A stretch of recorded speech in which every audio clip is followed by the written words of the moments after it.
amazing feeling of freedom.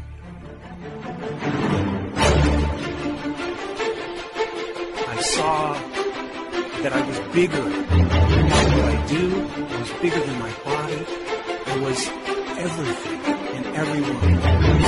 Where one is able to understand that this body is simply a garment, just as we change clothes from day to day, that the body is simply being used by the soul. As I looked ahead, there was this pure white light. It was whiter than the whitest snow and brighter than 10,000 suns. I could look right at it, and it was compelling. It was compelling.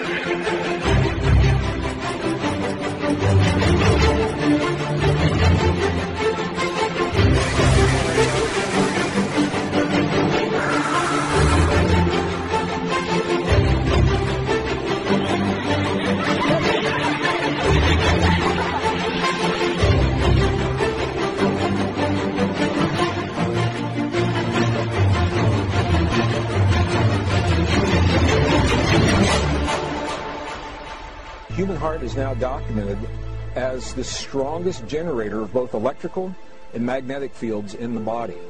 Now, this is important because we've always been taught that the brain is where the action is. The brain has an electrical field, it does have a magnetic field, but they're relatively weak compared to the heart. The heart is about 100 times stronger electrically and up to 5,000 times stronger, 5,000 times stronger magnetically than the brain.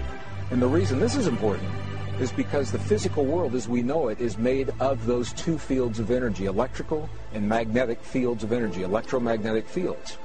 Our own physics books now tell us if we can change either the magnetic field of an atom or the electrical field of the atom, by doing that we literally change that atom. We change the stuff that our bodies in this world are made of. And it appears now that the human heart is designed to do both, to change both the electrical field and the magnetic field of our bodies and our world, and they do so in response to the emotions that we create between our heart and our brain. But when it comes to tsunami or shift in the tectonic plates, if you really believe in consciousness, even that you would say has a connection to turbulence in the collective mind, because we are part of nature, right? You are part of nature. You're not outside of nature. So if the collective mind is turbulent, nature is turbulent. We tend to separate ourselves from nature, but we're not. We settle down in nature.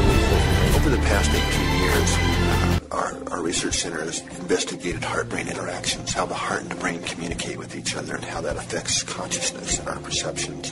One of the things we identified in our research was the state we now call coherence. And what we found was that when we're feeling positive emotions, like we're really appreciating the sunset, or really feeling love or compassion or care for someone, that the heart beats out a very different message.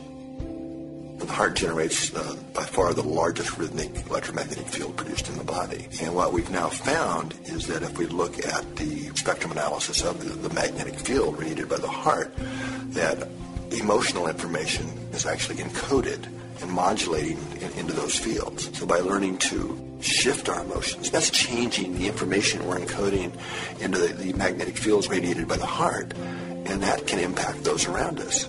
We are fundamentally and deeply interconnected with each other and the planet itself. And what we do individually really does count and matters.